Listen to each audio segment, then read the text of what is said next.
Nampak semua? Nampak Ustaz, nampak. Nampak. Okey. Tadi yang pertama tak tahu nama dia. Okey, yang kedua ni siapa pula ni? Ni siapa pula ni yang saya paparkan depan ni? Syekh Sudais. Alhamdulillah. Ini yang saya sebutkan tadi, Dr. Abdul Rahman As-Sudaisi. Jadi ini adalah imam, ketua imam Al-Haramain. Tadi imam Masjidil Haram, Shuraim, Dr. Shuraim di Jabatan Syariah. Ini Sudais, duduk di Jabatan Syariah juga di Universiti Ummul Qura, menjadi ketua imam Masjidil Haram dan Masjidil Nabawi. Jadi Al-Haramain dia punya ketua dia ini. Dalam ramai imam yang ada di Masjidil Haram dan di Masjidil Nabawi, ketua dia ialah As-Sudais, Sudaisi, Dr. Abdul Rahman As-Sudais. Okey. Ini di Masjidil Haram. InsyaAllah pada tahun ini jemaah haji Malaysia dapat tunaikan haji. Kita doakan mudah-mudahan yang pergi berkunjung menjadi tetamu Allah pada tahun ini. Kalau kita tengok di Mekah, tengok gambar ni, bila siapa-siapa yang dah pergi, dia rasa macam terpanggil. Okay? Untuk pengetahuan semua, bila saya berada di Mekah dan saya duduk menjadi makmum Sudais, okay, dia membaca pada waktu itu, dia mengimamkan solat sunat istisqa. Dia mengimamkan, kadang dia solat maghrib, kadang isyak, kadang subuh. Jadi saya ambil cari gambar dan saya paparkan duduk di depan ni. Mudah-mudahan bila kita tengok muka dia, okay, bila kita tengok, kita minta doa pada Allah SWT agar dipermudahkan untuk kita menjadi tetamunya Allah. Ya Allah, pada satu masa nanti untuk kita hadir. Duduk jauh di sana Kaabah, tengok di ujung sana. Ini adalah sebagai satu gambar. Dan saya paparkan ini untuk nak motivate saudara-saudari sekalian agar kita dapat fokus bila kita nak beribadat kepada Allah SWT, lillahi ta'ala. Okay? Okay, seterusnya kita tengok imam dan peranannya. Haji Osman bin Muda Al-Hafiz, Imam Besar Masjid Negeri Jabatan Haiwan Agama Islam pada waktu itu tahun 2001. Saya simpan lagi file dia. Okay? Saya simpan lagi file dia dan semalam Syamil hantar dalam bentuk PDF. Dan saya transfer dalam bentuk slide. Saya transfer dalam bentuk slide. Jadi mudah. Bila kita buat dalam bentuk slide, mudah. Kalau kita buat dalam bentuk PDF ni, tak nampak tak proper sangat. Alhamdulillah, selesai, siap juga saya buat. Sampai selesai. Okey? Kita sama-sama tengok imam dan peranannya. Nampak jelas ya? Boleh baca ya? Semua boleh baca? Boleh ya? Ini semua dah jadi kan? Boleh. Perempuan pun dah jadi imam, yang lelaki semua dah jadi imam. Jadi lepas ni insya-Allah saya harap yang hadir dalam kursus ini sekurang-kurangnya menjadi imam dalam keluarga. Yang mana dah berumah tangga, imam kepada keluarga, imam kepada isteri, imam kepada anak-anak, imam kepada cucu. Macam saya cucu dah. Dah ada cucu dah, Ustaz Basil lah. 3 orang dah cucu Ustaz. Jadi insya-Allah mudah-mudahan anak-anak yang ada di depan sekarang ni, okay, yang ada dalam Maya ini, yang ada dalam Google Meet ini, yang ada dalam atas angin semua ni, dengar aja suara saya. Mudah-mudahan semua akan menjadi imam dan berperanan. Ini maksud imam dan peranannya, imam dan berperanan untuk diri dan masyarakat seterusnya ke dunia. Okay. Jadi perkataan imam sebenarnya kita dengar lumrah. Bila sebut imam, ada juga orang yang namakan dia sebagai cikgu imam. Betul, nama dia memang imam. Mak bapak dia letak nama anak dia imam. Kawan saya ada nama cikgu imam nama dia. Dah meninggal pun dah. Okey. Okey, umumnya bila sejak dulu lagi dah sebut, bila sebut saja imam, orang tahu dah. Imam dia ni kira A to Z dia tahu. Umumnya memberikan pengertian pemimpin. Jadi bila jadi imam ni pemimpin dah. Sebab tu kalau nak jadi khatib, biasanya terdiri daripada imam-imam. Terdiri daripada orang yang berkelayakan. Terdiri daripada pemimpin. Sebab itu kalau yang dah jadi pemimpin, sudah selayaknya dia menjadi imam. Kalau kita nak lantik sebagai seorang pemimpin, mesti dia boleh jadi imam. Kalau kita nak lantik dia sebagai suami kita, sebagai ketua keluarga kita, pastikan ketua keluarga suami boleh menjadi imam. Kemudian yang kedua, pemerintah. Orang sebut imam itu pemerintah. Orang yang ada di hadapan dan orang yang diikut dan orang yang ditaati itu adalah imam. Alhamdulillah, anda semua adalah salah seorang ataupun salah yang terdiri daripada pelajar-pelajar yang taat, pelajar-pelajar yang ikut perintah daripada ketua, walaupun mengikut arahan secara maya. Ramai yang datang, ramai yang turut serta dalam kursus ini. Bagus. Ini yang saya seronok. Kadang-kadang kalau kita tak tengok muka pun, duduk di maya, duduk dalam skrin ni pun, tapi di hati rasa dekat. Bila saya dengar suara Syamir ni, macam seolah-olah saya duduk dalam kelas seperti mana saya mengajar kelas Mahir, Syamir. Kalau saya tak kenal Syamir ni. Daripada mula lagi dia masuk Bainun, saya masuk Ibda balik, Bainun balik. Bila dengar suara dia singgah. Begitu juga suara-suara yang lain lah. Minta maaf lah, saya tak boleh nak sebut semua nah. Okey, kemudian malahan sesuatu yang memberikan bimbingan arahan dan petunjuk ke arah keredaan Allah. Ini imam. Yang mana boleh bagi satu benda untuk manfaat, cerita pasal Quran, cerita pasal kitab-kitab Allah, Nabi Musa, iaitu kitab Taurat ya. Kemudian dalam Al-Quran terdapat dari 10 kali penggunaan perkataan imam dalam berbagai ayat. Umumnya, ia tidak terkeluar dari pengertian di atas tadi. Dalam surah Yasin, Allah mensifatkan suratan catatan kita sebagai imam mubin. A'udzubillahi minasyaitonirrajim. Inna nahnu nuhyil mauta wa naktubu ma qaddamu wa atharahum wa kulla syai'in ahsaynahu fi imamin mubin. Dalam surah Yasin. Sebut imam dalam Quran. Okey. Seterusnya, sesungguhnya kami, yakni Allah, menghidupkan orang-orang yang mati dan kami tuliskan segala yang mereka telah kerjakan serta segala kesan perkataan dan perbuatan yang mereka tinggalkan. Dan ingatlah, tiap-tiap sesuatu kami catatkan satu persatu dalam kitab. Imam mubin, ibu suratan yang jelas nyata. Alhamdulillah hari ini catatan demi catatan malaikat tulis satu tak berhenti. Jadi mudah-mudahan kita duduk sampai habis baru dapat sijil lah. Syamil ya? Betul Syamil ya? Kalau keluar left bot jangan bagi sijil. Okey, boleh? Betul. Boleh Syamil? Betul. Pastikan fokus, nampak aja keluar, ambil nama. Itulah baru ketua, imam. Tengok anak buah, cukup tak cukup dalam kelas. Okay, bila entah nak masuk kelas nak mengajar, entah dia pakai ketua sebagai imam, duduk di depan. Tengok, pastikan murid-murid semua cukup. Dan pastikan murid-murid fokus dalam pengajaran kita. Semasa kita mengajar, semasa kita bagi ilmu. Barulah betul. Kan? Okay. Di dalam ayat yang lain, kitab-kitab samawi juga disifatkan oleh Allah sebagai imam. Kerana ianya mengandungi ajaran, keterangan dan perusahaan daripada Allah. Ianya wahyu Allah dan rahmatnya yang memberikan pimpinan salih ke arah keredaannya. Alhamdulillah. Okay, seterusnya. Wa min qablihi kitabu Musa imaman wa rahmah. Imaman wa rahmah. Imam. Tengok ya. Disebut imam lagi. Wa rahmah. Bagaimana mereka tergamak mengatakan Al-Quran ini rekaan dusta yang telah lama. Tengok. Ramai orang yang mengatakan dusta. Sebenarnya apa yang berlaku dalam muka bumi Allah Subhanahu Wa Taala ini semuanya adalah biiznillah, dengan izin Allah. Hatta COVID-19 ni pun kalau Allah tak izin dia tak akan main. Dia tak akan ada. Sebab Allah izin. Cuma biiznillah. Bila Allah izin ni mesti ada sesuatu benda yang tak kena.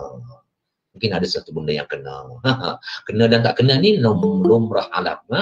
Padahal telah ada sebelumnya kitab Nabi Musa yang menjadi imam, ikutan dan rahmat. Sebelum Al-Quran dah ada kitab lain.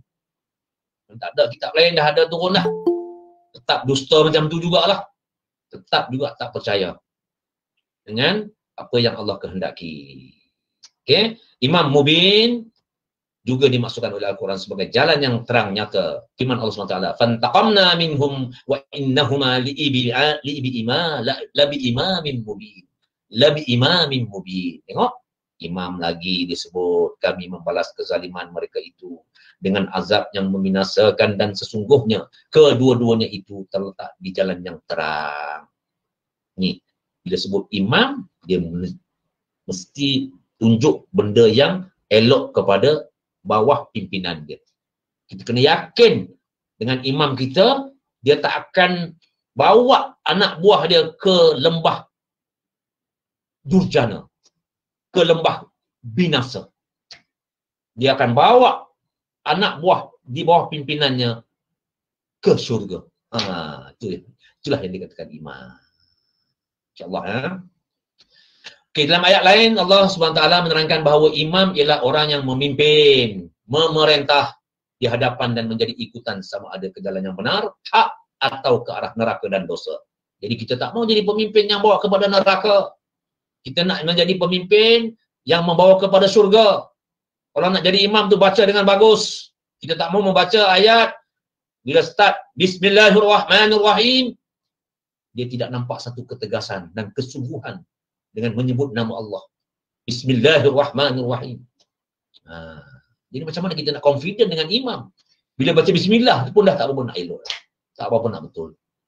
Bila dia sebut dan dia berucap di depan, dia tidak dapat menunjukkan satu confident ataupun high ataupun low ataupun medium confident kepada audience, kepada yang dipimpin, kepada yang mendengar. Macam mana orang ataupun rakyat ataupun yang dipimpin nak percaya kepada pemimpin? Cakap pun tak boleh. Jadi imam ni dia kena boleh bersuara. Dia kena boleh menuturkan kata-kata yang jelas, yang petah. Barulah boleh jadi pemimpin, barulah boleh jadi imam. Kalau tidak kita tak layak nanti dia menjadi sebagai imam. Sebab yang memilih pemimpin, yang memilih imam ialah kepada kita semua yang memilih. Jadi kita kena kenal pasti bahawa yang nak jadi imam ni dipilih daripada ahli-ahli yang berkelayakan. Okey, yang boleh membawa kepada jalan yang benar dan hak. Tak mau menjadi pemimpin yang bawa kepada neraka dan dosa. Wa ja'alnahum a'immata yad'una ila an-nar wa yawmal qiyamati la yunsarun. Dan kami jadikan mereka ketua-ketua dalam kesesatan yang mengajak ke neraka dengan kekufurannya, dan pada hari kiamat pula mereka tidak mendapat sebarang pertolongan. Kita minta pemimpin kita, kita minta imam kita, baik imam dalam rumah, baik imam dalam qaryah, baik imam dalam daerah, baik imam dalam negeri, negara dan seterusnya ke peringkat dunia dan antarabangsa, pastikan imam yang kita pilih itu yang boleh membawa kita kepada syurga. Dalam ayat yang lain pula Allah SWT merintahkan agar ketua-ketua imam-imam golongan kafir diperangi agar mereka bertaubat dan memberhentikan pencabulan mereka. So kita minta doa supaya imam-imam yang tak nampak jalan ke syurga itu agar Allah Subhanahu Wa Taala bagi petunjuk. Kita tak mau nanti imam-imam yang kita silap pilih dah nak buat macam mana. Kita masa dia nak menjadi ketua, dia punya gaya, dia punya cara nampak cantik, elok, kita pilih lah. Rupa-rupanya bila dia dah jadi ketua, dia lupa dengan Allah Subhanahu Wa Taala. Jadi kita tak mau orang-orang yang kita pilih jadi imam yang macam ini, kita pecat dan kita lantik orang lain. Sebab imam yang boleh memimpin, bukan imam yang dipimpin. Itu beza dia. Faqatilu a'immatal kufri innahum la aymana lahum la'allahum yantahun. Maka perangilah ketua-ketua, imam-imam dan pemimpin-pemimpin kaum yang kafir itu kerana sesungguhnya mereka tidak menghormati sumpah janji mereka supaya mereka berhenti dari kekufuran dan bertaubat. Kita minta. Okey, seterusnya ayat ini dengan jelas menerangkan tentang peranan ketua-ketua orang yang kafir yang menjadi penggerak kepada tentangan dan halangan perkembangan Islam. Ayat ini juga menerangkan bahawa imam bererti pemimpin atau ketua di dalam sesuatu kumpulan atau gerakan. Allah memerintahkan agar imam golongan kafir ini ditentang dan diperangi.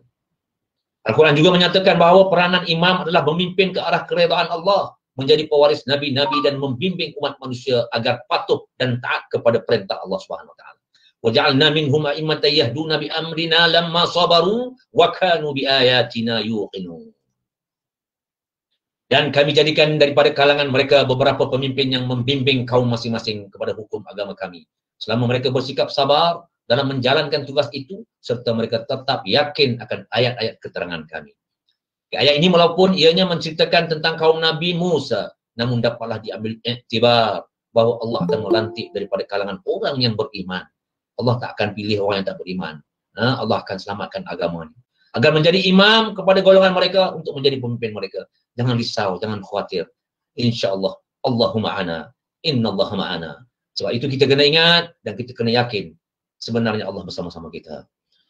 وَنُرِيدُ أَن تَمُنَّ عَلَى الَّذِينَ اسْتُضْعِفُوا فِي الْأَرْضِ وَنَجْعَلَهُمْ أَئِمَّةً وَنَجْعَلُهُمُ الْوَارِثِينَ. Dan kami hendak berihsan dengan memberikan pertolongan kepada kaum yang tertindas di negeri itu dan hendak menjadikan mereka pemimpin-pemimpin, imam-imam, serta hendak menjadikan mereka orang-orang yang mewarisi apa yang dimiliki oleh Fir'aun dan kaumnya. Demikianlah Allah berkuasa untuk menjadikan golongan yang bertindas. Tetapi mereka patuh kepada pemimpin dan bimbingan Nabi Musa. Lalu Allah menyelamatkan mereka. Lebih jauh dari itu, mengangkat martabat mereka, menjadikan mereka pemimpin dan pewaris kepada peninggalan Fir'aun. Rasa terikat kepada pemimpin, rasa taat dan patuh kepada ketua. Dan imam adalah merupakan sifat tabi'i manusia.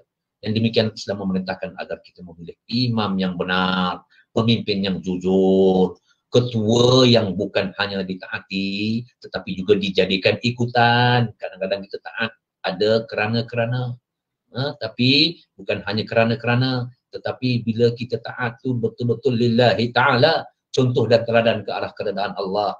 Begitu juga kalau kita nak menjadi makmum, imam duduk di depan, bila baca imam tu tak berapa nak betul apa semua, pada waktu itu peranan makmum untuk menegur. Kerana setiap golongan itu akan dibangkitkan bersama pemimpin mereka. Tidaklah salah untuk dikatakan bahawa manusia itu adalah mengikut agama raja atau ketuanya. Kita sebagai rakyat, kita sebagai makmum, kita sebagai orang yang dipimpin, maka kita kena ikut ketua kita. Kita kena ikut pemimpin kita selagi mana ia tidak menyalahi. Okay? Yauman nad'u kulla unasin biimamihim. Ingatlah hari kami menyeru tiap-tiap kumpulan manusia dengan nama imamnya.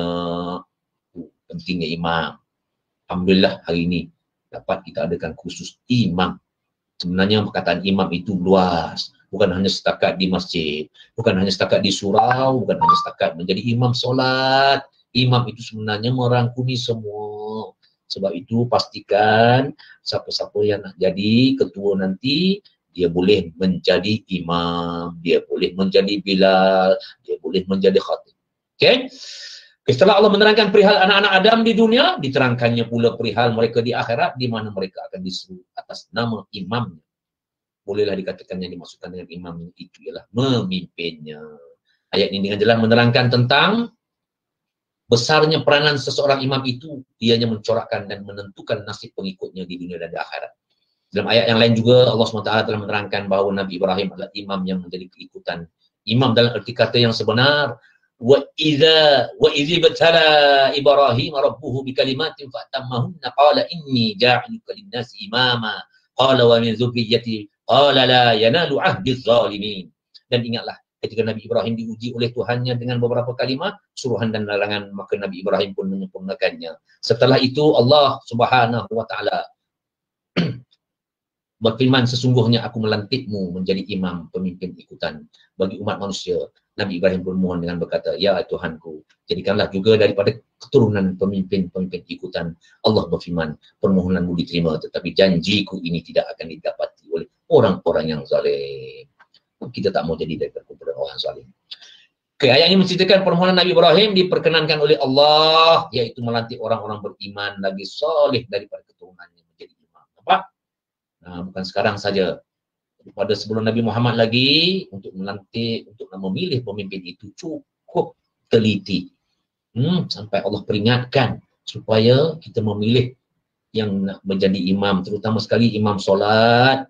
Ingat ya, pastikan nak memilih imam solat, baik di mana-mana saja kita berada dalam masyarakat, pastikan kita kena pilih, kenal pasti yang imam yang layak betul-betul. Okey?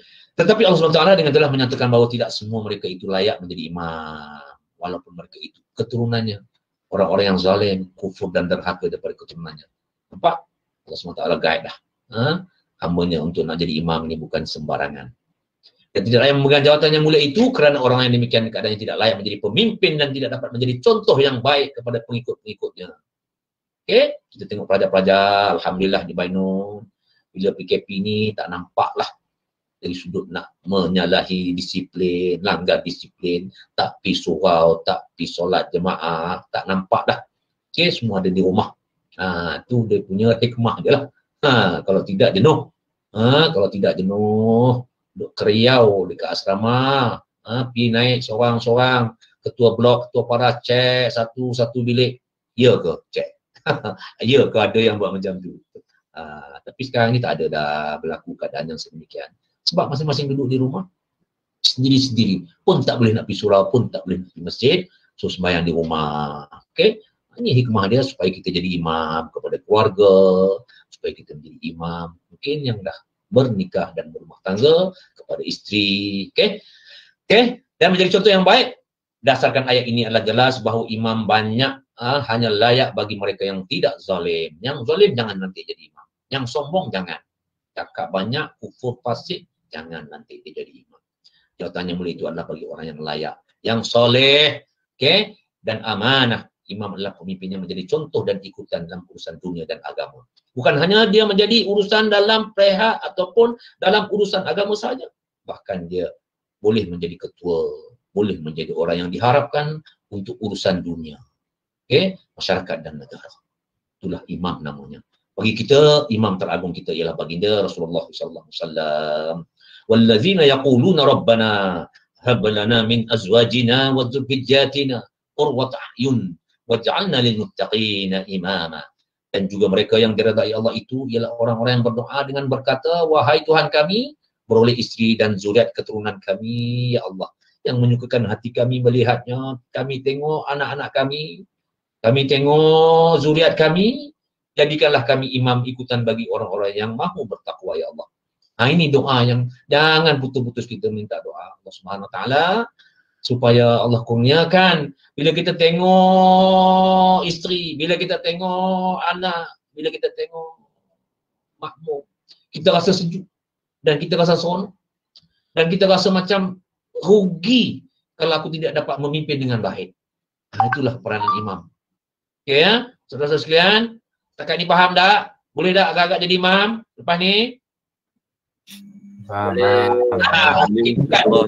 Hakikat nak jadi imam, yang perempuan pun sama, yang lelaki pun sama. Bila saya bacakan ayat-ayat Allah Subhanahu Wa Taala ini menampakkan kita sebenarnya kerdil, sikit sangat Allah bagi kat kita. Dalam masa yang sama, Allah guide lagi kita. Itu pun kita tak nak ikut juga. Macam mana yang kita katakan sebagai seorang yang zalim? La ilaha illa anta subhanaka inni kuntu minaz zalimin. Okay? Allah menerangkan dengan jelasnya bagaimana golongan solehin ini sentiasa. Solehin ada nama solehin sini? Alhamdulillah, saya sebut nama solehin. Ada tak solehin? Saya dengar soal solehin ni rasa macam duk kat mana? Selangor dahsyat nak solehin. Selangor teruk solehin, Selangor. Itu kampung saya sana. Semua PKPD yang tak boleh nak bergerak. Sebelum nak masuk apa ni total lockdown ni pun dah tak boleh gerak awal lagi dah, ni kena total lockdown pula lagi. Allah Akbar. Solehin. Ya, betul ya, awak duduk kat Salang kan, Solehin? Duduk kat Kajang, Selangor kan? Kajang lagi teruk, Solehin. Teruk sangat, tak boleh tengok orang. Macam tengok virus je. Tengok orang tu macam tengok virus. Okay, tak apa Solehin, doa mudah-mudahan awak jadi imam yang bagus. Okay. Saya sentiasa memohon kepada Allah, semoga anak-anak isteri dan keturunan mereka tetap dalam imam. Nampak tak? Kita doa, anak, minta doa kepada Allah supaya Allah kurniakan zuriat. Anak yang soleh, anak yang solehah. Anak yang boleh jadi imam dan boleh memimpin dan beramal soleh. Dan boleh jadi bekalan kepada ibu, kepada ayah. Anak yang macam mana? Anak yang mendoakan. Sentiasa mendoakan anak. Daripada anak kepada mak dan kepada bapa. Inilah yang kita minta. Sebenarnya khusus-khusus yang macam ni, sebut saja khusus imam ni sebenarnya kita dah biasa dah. Cuma bila kita tak duduk dalam satu majlis, bila kita duduk dalam satu majlis ni barulah nampak, barulah main malaikat main duduk sekali dan tengok dan doakan Allah SWT agar yang duduk dalam majlis ilmu ini supaya Allah angkatkan segala dosa-dosa semua, diangkatkan penyakit-penyakit apa semua yang ada di atas muka bumi ini. Kita minta doa.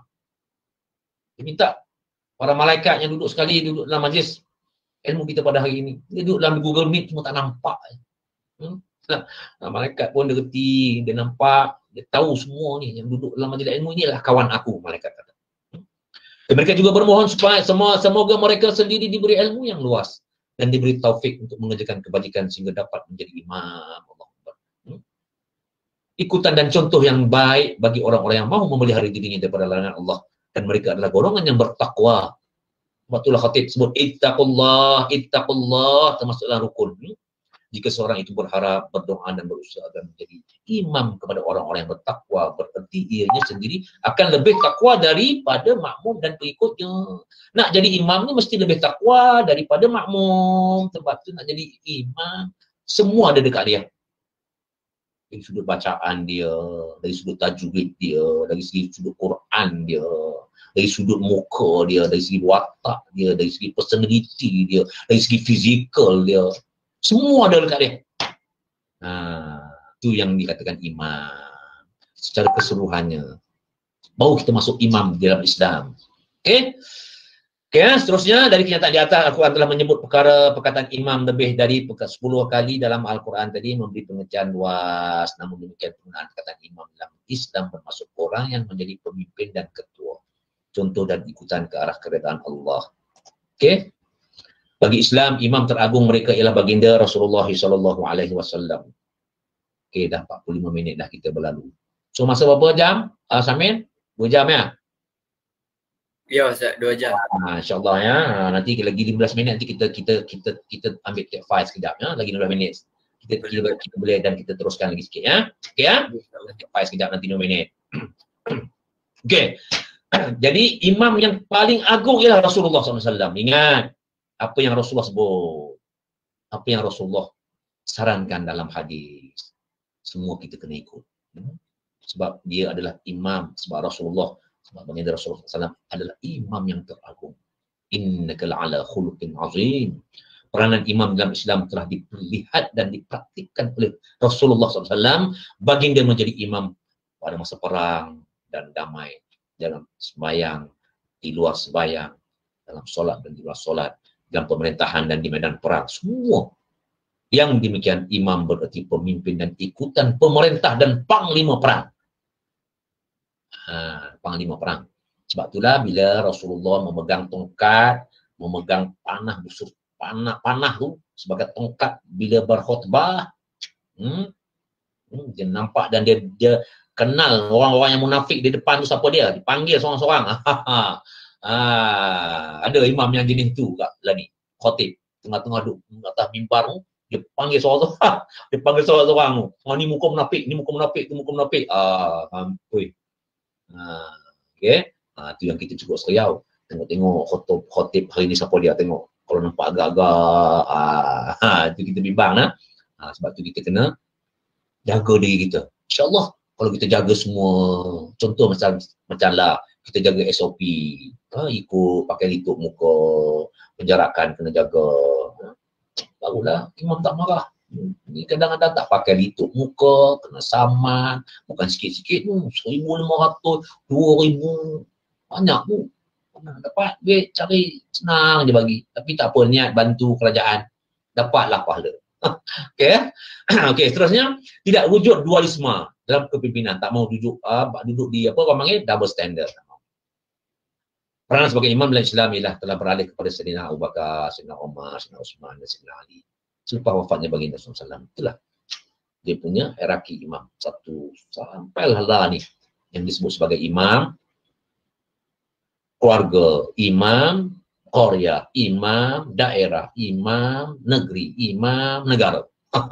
Ketua imam negara, ketua masjid, imam masjid negara, ketua imam masjid jami', seberang perai tengah, seberang perai selatan, seberang perai utara. Itu juga adalah macam ketua pemimpin-pemimpin. Okey, seterusnya kalau kita tengok peranan imam di dalam Islam adalah luas dan penting. Khalifah, amir dan imam bermaksud sama. Khalifah Rasulullah, Amir al-Mu'minin, Imam al-Muslimin, berarti pemimpin dan ketua yang ditaati dan dipatuhi dan dicontohi dan diikuti demi untuk meneruskan kepimpinan Rasulullah SAW. Ketaatan kepada mereka adalah wajib selama mana ia tidak memerintahkan untuk melakukan maksiat. Okey, wajib. Kalau tak buat berdosa. Kalau tak ikut berdosa. Nampak tak? Selagi ianya tidak melakukan maksiat.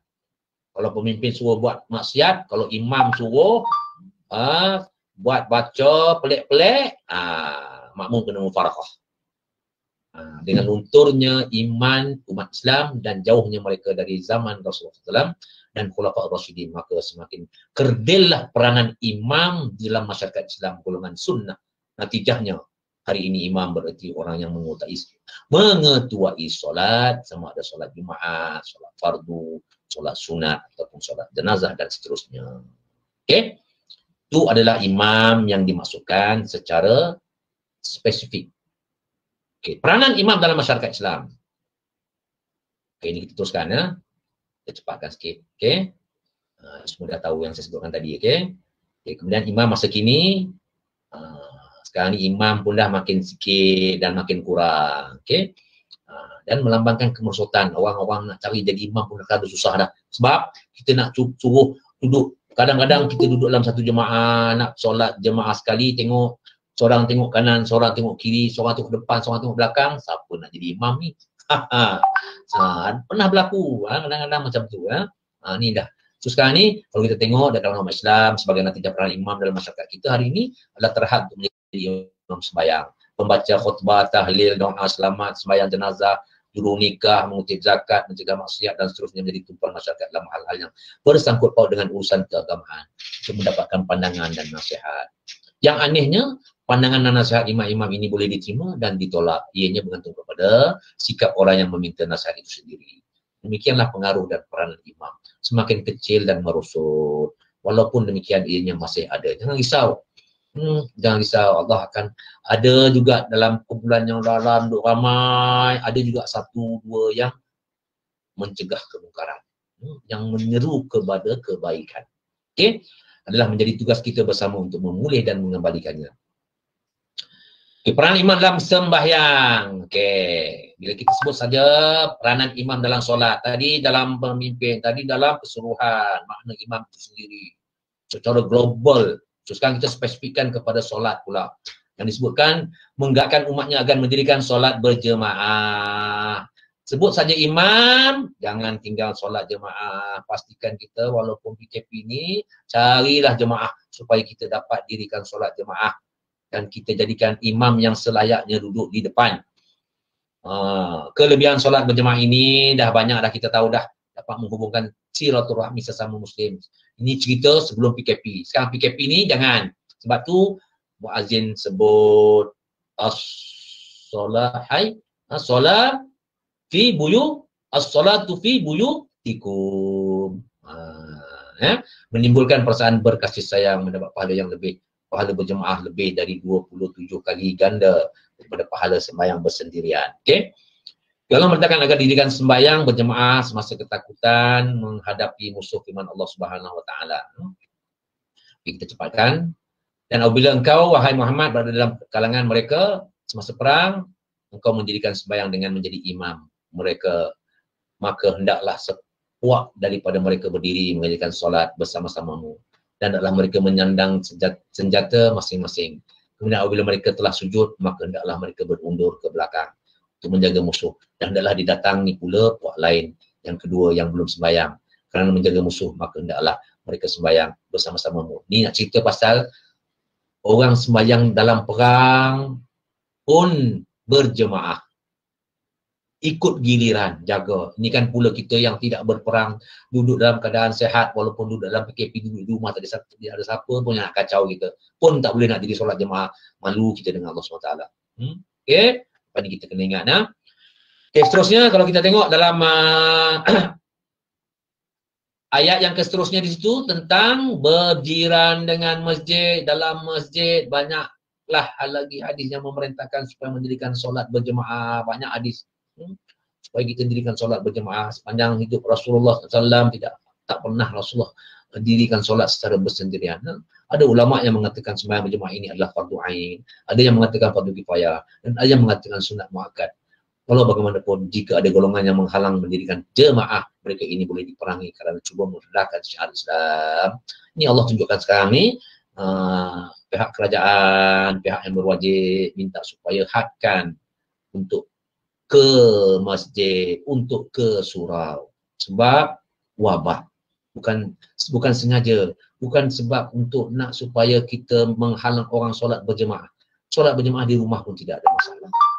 Okay, dalam mendirikan sembahyang jemaah ini, imam memainkan peranan penting sebagai penggerak dan pemimpin. Okay, adab imam. Seperti yang disebutkan oleh Imam Al-Ghazali dan diolah semula oleh Syekh Abdul Samad, terdapat beberapa adab yang wajar dijaga oleh imam, dibahagikannya kepada 3 jenis. Okay. Yang pertama, menjadi imam disukai oleh makmum. Okay, imam tak boleh jadi imam kalau makmum tak suka. Contoh sekarang ni, Syamir nak jadi imam. Okay, tiba-tiba Solehin tak suka kat Syamir sebab bergaduh. Sebab kes baru ni kan, Syamir buat apa entah, aku tak kenal sungguh lah kat Syamir ni. Ni contoh, contoh Solehin kan. Tak boleh jadi imam, tak boleh jadi makmum. Kalau awak, maknanya Syamir dah kenal pasti Solehin ni memang tak suka kat aku. Okey, Syamir tak boleh jadi imam. Bagi orang lain. Nampak tak? Kadang-kadang benda ni kita tak ambil. Ini dari segi adab. Dari segi adab dia macam tu. Sebab tu saya cukup bimbang dah jadi imam. Sebab tu kita tak mau bergaduh dengan orang. Nak jadi imam ni, janganlah bergaduh dengan orang. Kita sangka baik dan kita hendaklah jaga orang yang dipimpin. Sebab kita tak mau nanti orang yang memimpin, orang yang dia bawa pimpinan kita tak suka kat kita, benci kat kita tak boleh jadi imam. Ni imam sembahyang ni, imam solat ni, nak main-main. Yang ramai yang makmum nampak dalam jemaah tapi semua mufaraqah. Sebab tak suka kat imam. Sebab yang lantik imam tu siapa? Bukan ahli Korea masjid. Yang lantik imam masjid ahli Korea ialah ahli Korea B, bukan ahli Korea A. Yang tu yang ahli Korea A tak suka tu dekat imam tu. Sebab yang nanti orang lain. Contohnya macam tu lah. Okay, kemudian yang kedua, jika diberi pilihan antara menjadi muazzin. Sebab itu dalam keterangan yang pertama tadi, jika yang suka itu sedikit tetapi orang yang soleh dan beragama, maka diikut orang yang sedikit. Tengok macam mana. Makruh jadi imam jika makmumnya terlebih mengetahui ilmu fiqh daripada imam. Makruh. Jadi kita kena pastilah, sebab tu kena lantik imam. Jangan kita tak lantik imam. Dalam kumpulan, Rasulullah pesan, bila kita duduk dalam keadaan yang musafir dalam kumpulan, maka kita kena lantik seorang ketua yang layak untuk jadi ketua dalam pemusafiran kita. InsyaAllah Allah berikan keselamatan kat kumpulan itu.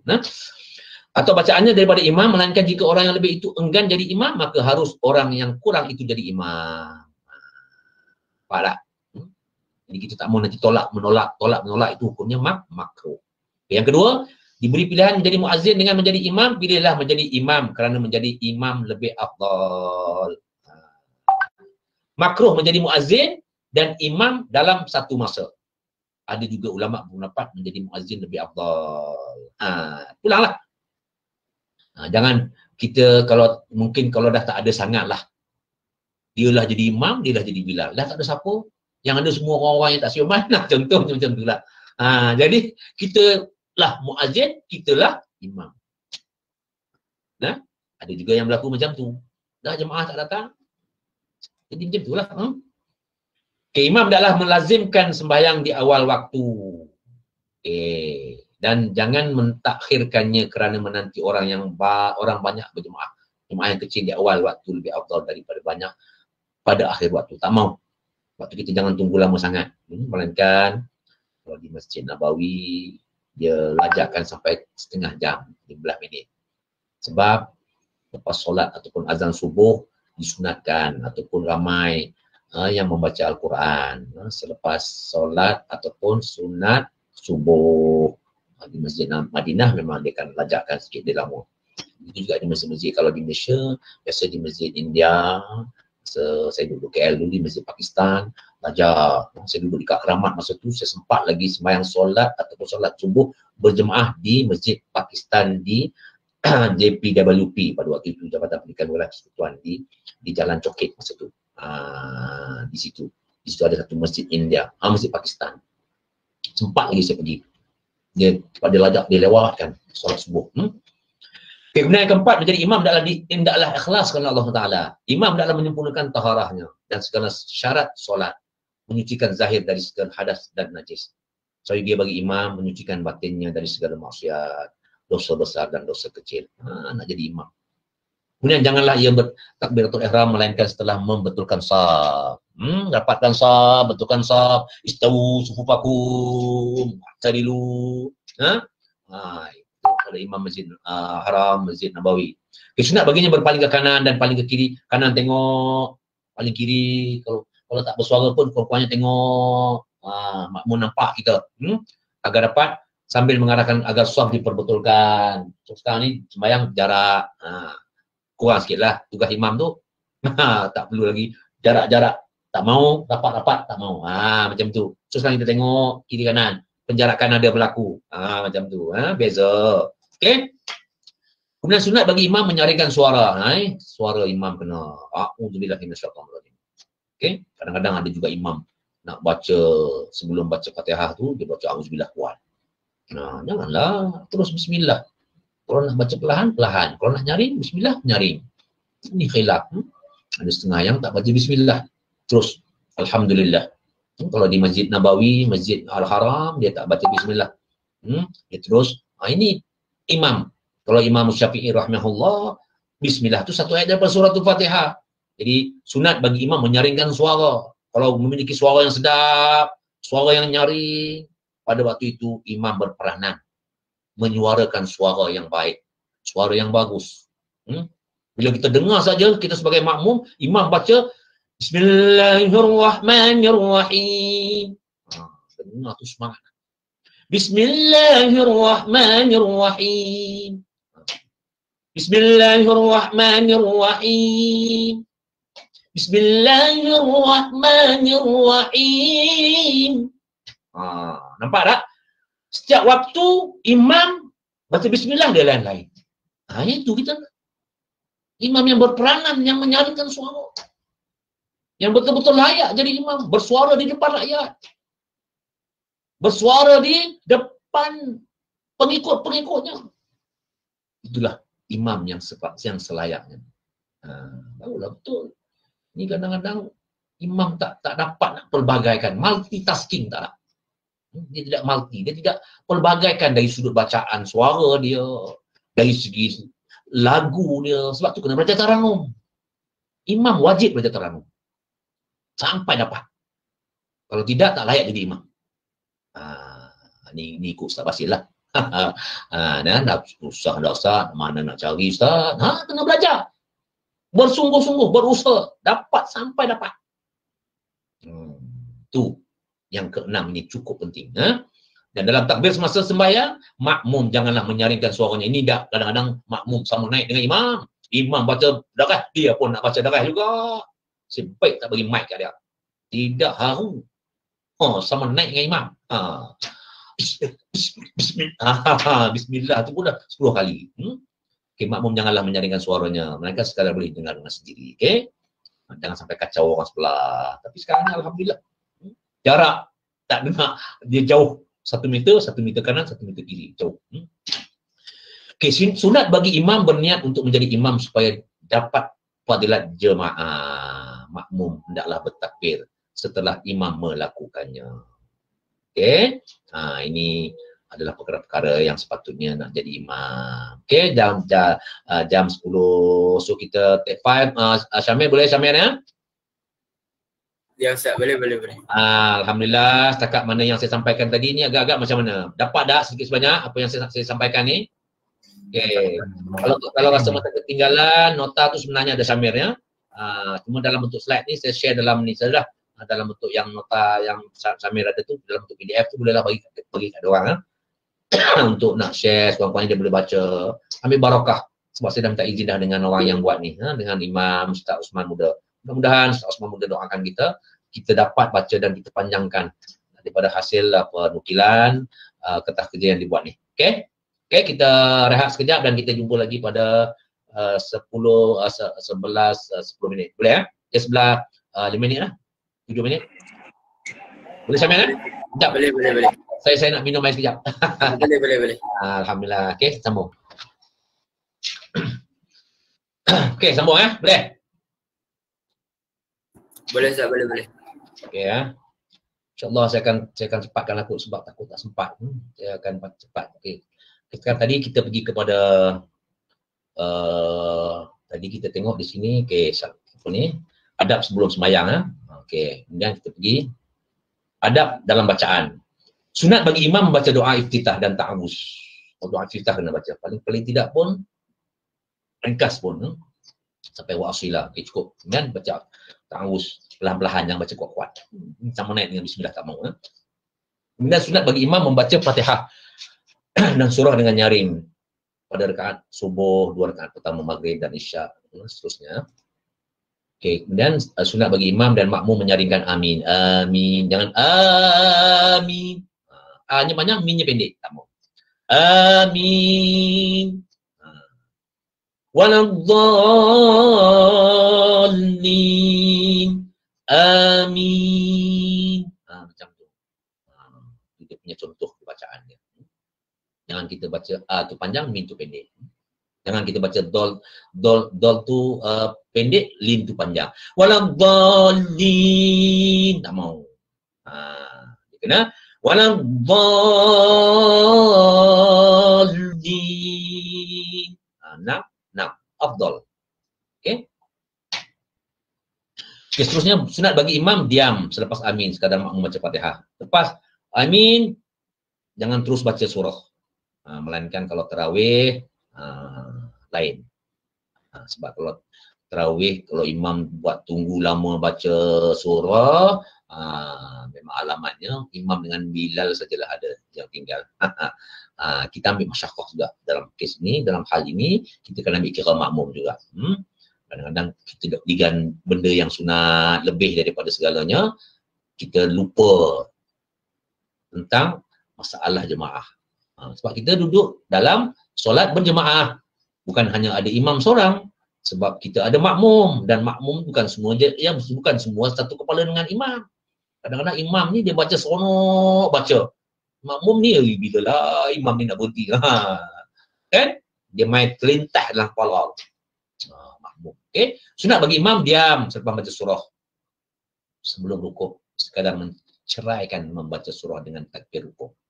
Okey, jadi ada benda-benda yang kita gap. Okey, kemudian makmum janganlah membaca selain dari Fatihah.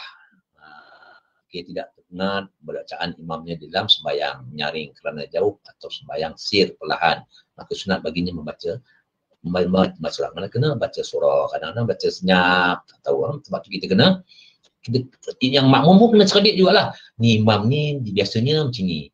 Imam ni sebab itulah makmum dia kena faham dan dia kena tahu imam yang duduk depan ni jenis mana. Bukan seorang imam dengan seorang imam yang lain tu sama, lain. Kadang dia punya cara berhenti dia, lama dia, masa dia. Jadi makmum faham. Yang tu kena ambil kira. Sebab tu understanding antara imam dan makmum. Antara makmum dan imam kena saling faham memahami. InsyaAllah ukurlah masyarakat. Sunat bagi imam membaca surah-surah tertentu. Baca surah yang pendek, surah yang panjang. Tu maksud surah-surah yang tertentu. Ikut keadaan, tengok makmum nampak semua sihat, nampak semua gagah, baca panjang sikit ayat. Ni nampak macam imam tu nampak makmum tengok belakang, sebab tu kena tengok belakang. Imam tengok makmum ni siapa? Ada seorang dua unsur. Baca surah yang pendek. Itulah baru cerdik imam. Tidak ikut kepala dia. Tak kira hang ada ke, tak ada ke, hang kuat ke, hang tua ke, hang muda ke, aku nak baca surah panjang juga, aku tak kira. Melainkan hari-hari yang tertentu sahaja. Itu pun kadang-kadang kita kena declare lah. Barulah dia adab dia. Sebab tu nama pun adab. Okey. Sunat bagi imam meringankan rukuk dan sujud. Jangan bagi lama sangat. Nak lama-lama sembahyang seorang-seorang. Makmum janganlah mendahului imam dah. Ni kadang makmum, imam tak bangkit, imam tak rukuk apa semua dia dah turun dulu lah. Awal lagi dah. Ini makmum yang tak berhemah namanya. Makmum pun kena ambil kira juga. Sebab tu baguslah. Dalam kursus hari ni ada perempuan. Ada kursus yang 2019 tu perempuan tak ada. Kali ni ada perempuan cantik sebab perempuan tu menjadi makmum. Okay, sunat bagi imam jangan berlebih-lebih dari doa dalam tasyahud yang akhir. Kadang-kadang dia baca doa lepas tahiyat lebih daripada tahiyat. Jadi nak baca doa sikit cukup. Jangan bagi lama sangat. Okay, sebenarnya sunat bagi imam, makmum dan orang yang bersembahyang bersendirian jangan berlebih-lebih di dalam tasyahud awal. Maksudnya apa pun kita kena buat pertengahan, jangan berlebih-lebih. Okay, janganlah imam itu menentukan doanya untuk dirinya, tetapi doanya untuk dalam doa dan kita baca doa. Allahumma ghfirli, Allahumma ghfir lana dzunubana wal walidina. Jangan hanya setakat kita, hanya setakat anak-anak kita sahaja. Dia tak doakan untuk orang lain. Kena doa sama dengan Allahumma ghfirlil muslimina wal muslimat. Menunjukkan kita doa pada orang Islam, Muslim dan orang muslimat yang lain. Itu penting. Ini tak untuk kita je. Kita tak doakan untuk orang lain sama. Tak mau. Itulah. Dari segi adab mengerjakan. Jadi imam. Okay. Makmum janganlah berdiri bersorangan di luar saf. Tetapi sunat masuk dalam saf. Atau menarik seorang makmum. Lain untuk guna mengadakan solat. Ini adab dia lah. Sekarang ni tak tahulah dengan keadaan penjarakan, susah jugalah. Kita nak tarik orang belakang, kita nak pergi ke depan. Dalam keadaan lah. Jadi kuranglah pahala kita. Okay, adab selepas salam, sunat bagi imam meniatkan 2 salam. Beri salam kepada makmum dan segala malaikat yang hadir. Sunat bagi makmum pada ketika salamnya meniatkan menjawab salam imamnya. Assalamualaikum warahmatullahi. Makmum pun dengar. Itulah kena suara kuat. Imam beri salam. Okey, ini adab selepas salam. Okey, sunat bagi imam duduk berhenti selepas salam dan jangan terus berdiri. Ni dah lepas salam kanan salam kiri terus bingkai bangku. Sunat bagi imam bersembahyang sunat di tempat lain dan tempat sembahyang fardunya. Biasa dia sembahyang kat tempat tu solat fardu. Solat sunat dia enjakkan sikit ataupun dia pergi tempat lain. Macam itulah. Okay, ini adab dia.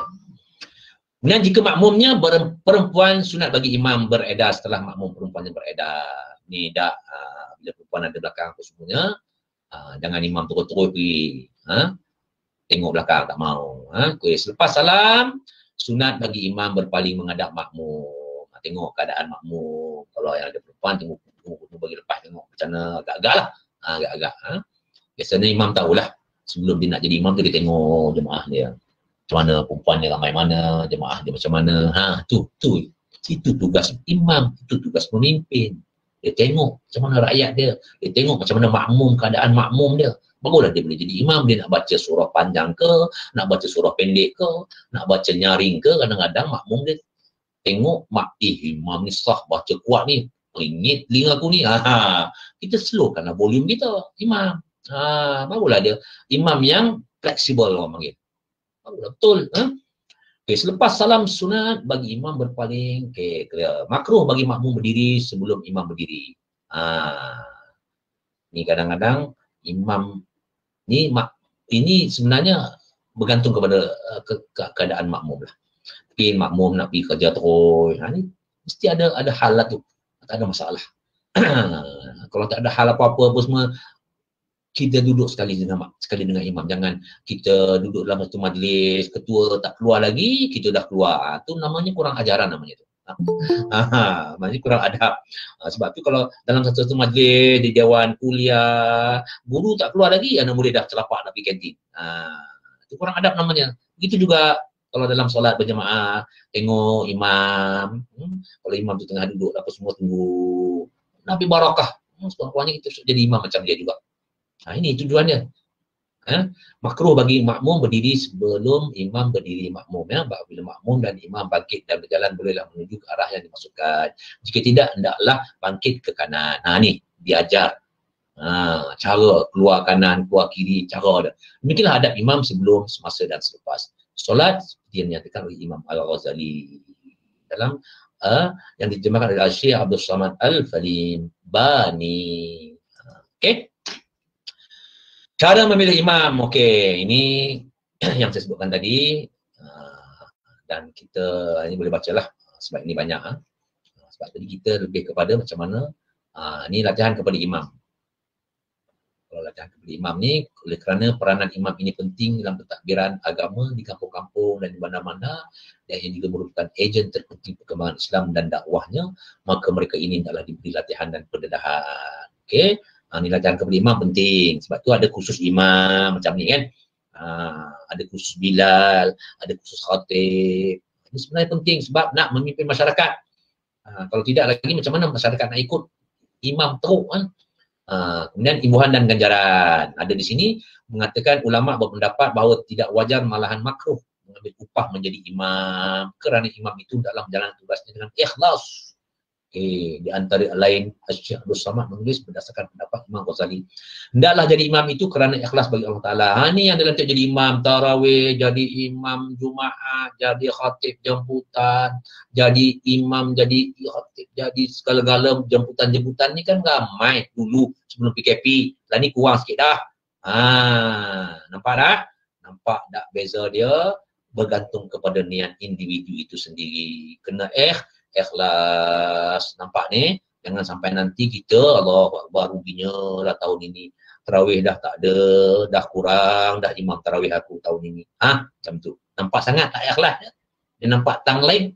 Okey?